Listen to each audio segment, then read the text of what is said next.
Самбайцгаана уу. Өнөөдөр Гэртээгийн галдгаанд маань Jet сургуулийн академи програмын менежер курс хүрсэн байна. Did I say it right? Of course, yeah. Can you tell us the ingredients, please? Sure. So we're going to make hot bullet meatballs. So you obviously need meat. This is about just a bit more than half a kilo of meat, about 600 grams. You need breadcrumbs. Kind of make them tied together. You need an egg to mix it all. Garlic. 5 spices powder, not too much. Salt and pepper. Cayenne pepper and garlic powder. You basically put it all in, mix them up, and turn it into meatballs. Okay, that sounds great. So for the garlic powder, the garlic we need 3 cloves, right? About 3 cloves, yeah. It depends on the amount of meat and how much you like garlic in general. Okay, and 5 spices. Энэ дотор нь болохоор бидний мэддэг нөгөө 5 халуун гэж нэрлэгддэг. Баажуу, дайлуу гэх мэт юу орсон юм орж байгаа шүү. Тэгээд бидний өөрийнхөө ерөөдөө амтан тааруулаад байгаа юм лээ. За тэгээд shall we start? Yeah, I'm ready. Okay. Let's do it. Okay. So, first things first. Let's put in the garlic. Make sure you've got these gloves because it's actually kind of nasty work. We'll toss in the egg. Actually, the order in which you do it doesn't really matter. Small pinch of 5 spices. Be really careful with this if you're not wanting too spicy because it can be a little bit overwhelming. Garlic powder, not too much. Pinch, probably. A pinch, yeah. Pinch is a good word. Cayenne pepper also a little bit, depending on how much you like it. Bit of salt. Alright, I guess that'll do. And some black pepper. Again. That's a bit intense, but okay. Now, breadcrumbs come later, so you first kind of mix this all nicely together. It's a bit of a, like I said, it's a bit nasty, but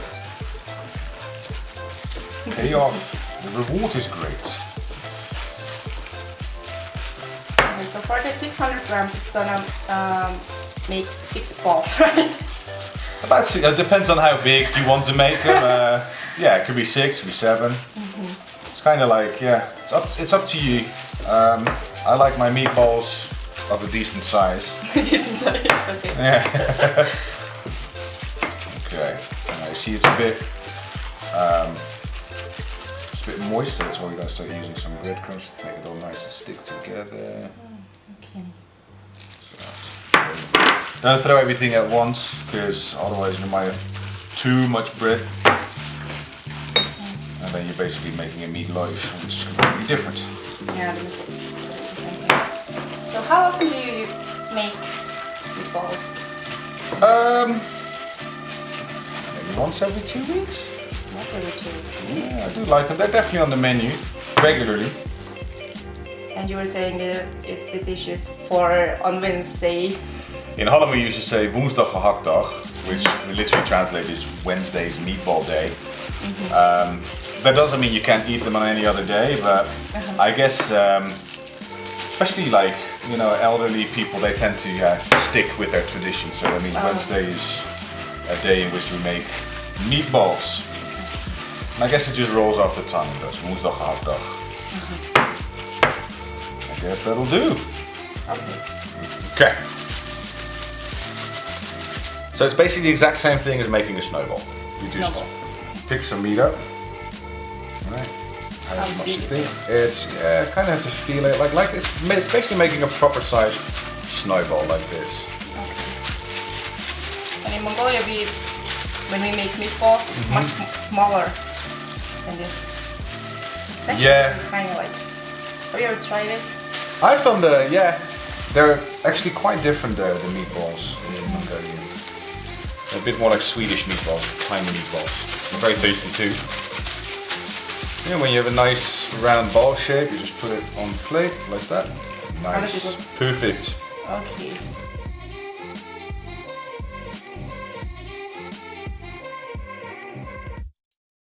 there you are. 6.5 meatballs. So what we are going to next is to? We're going to fry them. It's not like in an oven or anything. So we're going to use butter. We're going to nicely make the outside brown first. And then you're just going to have to cook them for some time. And yeah, if you cook them slowly, you can actually, if you put them on low fire, you can keep them on there for quite a long time. So, first things first, butter.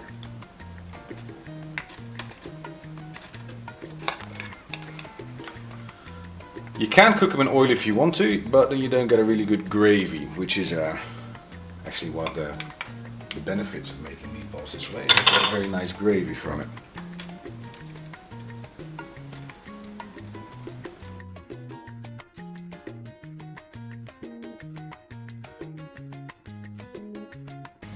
Now make sure you get the bubbles going, because you want the outside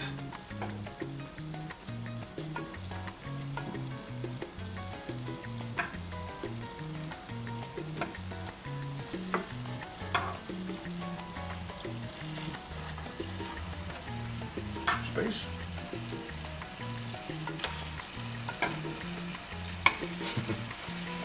And half bowl in the middle. First thing you need to do is to make sure that the outside is nice and brown. Yeah? Okay. It's kind of like searing it together.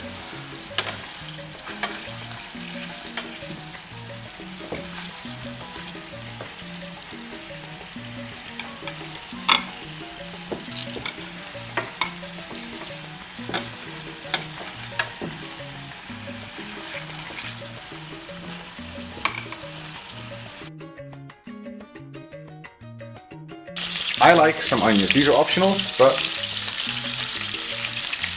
think some extra onions always tasty. Let's add a bit of beef broth. Not too much, but and then 1 or 2 bay leaves, kind of soak in for the gravy, and then you turn down the heat.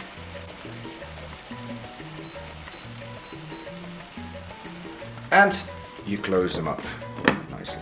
Now every couple of minutes you just turn them around for about 15 to 20 minutes. So for the cauliflower, some boiling water. It's actually quite straightforward. Just toss them in there nicely. Make sure they're covered. Some salt. And they need to boil for about 10 to 15 minutes, depending on the size of the broccoli itself. You can check it with a fork, feel if they're soft. Unlike broccoli, which can usually be reasonably hard, actually with cauliflower that's not very tasty. Alright, so normally in Holland we eat meatballs with potatoes and vegetables. So I like my potatoes mashed, so we boiled some potatoes and here we go. Okay, so we have like 4 to 5 potatoes. Was it 4 or 5? 4 or 5 potatoes, depending on how many people you have and whether or not they like potatoes, to make them a bit creamy. Put some extra milk. And I like to use heavy cream too. Yep, possible. You can use butter, you can use an egg. So it's for your personal taste. Yeah, however you like your mashed potatoes, basically. Kind of every family does it differently, I guess.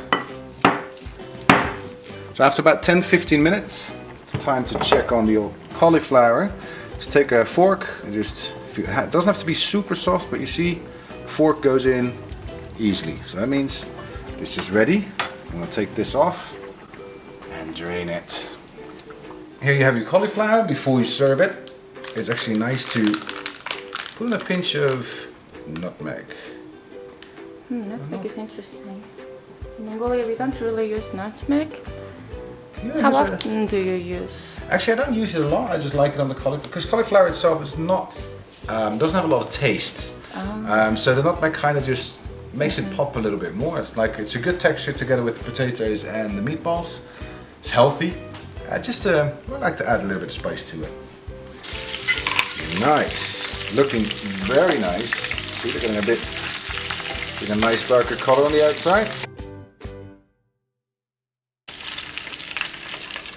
To make the other side nice and brown. So when you think after 20 minutes they're ready, just make sure you cut one in half. You don't want to have raw meat you can see they're perfectly done. So it's time to make the gravy. So for the gravy, first take out the meatballs. Take out the bay leaves, don't need that anymore. Okay. And now, some beef stock.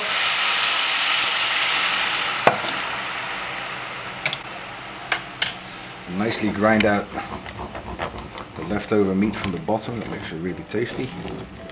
Because this sauce is going to make our potatoes taste even better.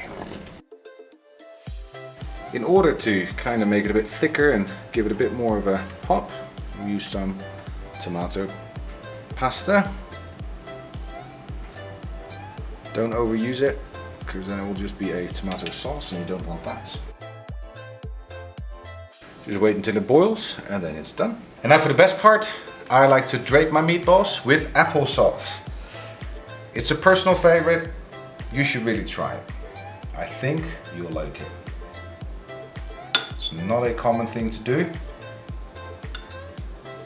It looks like a strange combo, but it works really well. And finally, top it all off with some nice oniony, meaty gravy on your potatoes. You can use this gravy for your meatballs and your cauliflower as well. Kind of finishes everything off. And now it's time to eat. The food is here. Yes. Thank you so much. I hope you like it. Oh, I think it. I know I will. Yeah. It's gonna taste great. The applesauce is really interesting touch. No, it's a personal. Yeah, it's good. Nice. Okay, that's the one big bit. I like it. It's really juicy. And the interesting thing is that the salt and the applesauce is really great. The combination is really good. Yeah, it's for many people a very strange combination to start with, but once they try it, they're like, this is actually really nice. Yeah. Okay, let's try mashed potatoes. And who doesn't like applesauce, right? For me, learning English is kind of hard, especially the speaking part. Like, how do we improve our speaking skill? That's actually, I think, the most commonly asked question to a teacher, especially an English language teacher. The answer is actually quite simple, and it's also the most difficult one. The only way you're going to improve your speaking is by actually doing it. So you need to find ways where you can have a meaningful conversation. And the funniest thing is, sometimes the best conversation you can have are with yourself. So, you know, thinking in English. For example, you sit on the bus and your mind goes over all kinds of things that are happening. Try and switch your thoughts into English. That means you're actually having conversations with yourself in English. That's a kind of practice. Of course, it's not as good as having actually someone to talk to, but that's sometimes difficult. And I know, people sometimes say, okay, let's go have coffee and we'll talk English together, but it's sometimes a bit awkward. I can understand that. So it's a bit of a sneaky way just to still get the practice in with yourself. The funny thing is, when I was studying English, I talked to myself in front of a mirror. Okay. And you're making like eye contact with myself. Because like most of European people make conversation with their eyes. Yes, non-verbal communication. Yeah, and Mongolians tend to be really shy. And did you find it difficult to teach Mongolian, especially kids, to learn English? Not necessarily more or less difficult than anywhere else. I know Mongolians, Asian, it's a bit of an Asian thing, it's not just Mongolia, but they tend to be a bit more reserved. Like, they're okay with not having to talk or not being the first one in the class, with the big mouth and things like that. But I've noticed that if you stop, as a teacher, if you stop constantly correcting people and just encourage them to talk, like being genuinely interested in what the kids or adults or teenagers have to say, they will open up and they'll start to just see the talking as a means of communication, not as a practice to do it right or to check for mistakes. For example, if I go into class and ask, how was your weekend, or what did you do yesterday evening? I don't want them to think about the grammar. I want them to tell me what they did, so we have a communication. And after a while, you see that the kids start to see that, and they kind of open up to a point where you're sometimes like, slow your conversations down a bit because they talk a lot. But yeah, it's more of a give the kids the freedom to just play with the language and just actually give a message. See that we're just communicating and it's not practice. That really helps. So as far as the kids, they learn faster than the adults, right? Or not? Yes. I wouldn't say they learn faster, because that's not entirely true, but kids tend to not care so much about being wrong or making mistakes. They, especially if you put it in play form, they're more than happy to make a fool out of themselves just to be part of the game. Adults do not. They feel a lot more pressure from, if I do it wrong, people will think I'm dumb, or people will not like what I'm saying, those kind of things. So yeah, they practice a lot faster. Okay. So do you have any tips for adults to be more open in general, or? Be more open. I think you should. If you really want to learn the language, as I said before, the only way you're going to do that is by actually doing it. So if you think that you can go to class and just be quiet and sit there and somehow miraculously you wake up one day and you can speak English, it's not happening. So you really have to push yourself. And I tell my students often, just set a goal for each lesson. If you come to class and you find it really scary to talk, say, listen, today I'm going to say 20 words in class. It could be a part of a sentence, but at least 20 words. And the next lesson, let's make it 30, let's make it 50. I want to say at least, have at least a 2-minute conversation with either the teacher or other students. And just push yourself every time, just do it a bit more. And, before you know it, you actually speak a lot more. And you find out it isn't that scary. Okay, the food was really great, and thank you for cooking and showing your great meatball recipe for us, for Mongolians. And this was delicious. Thank you so much. It was my pleasure, and I hope many people in Mongolia will be eating Dutch meatballs soon.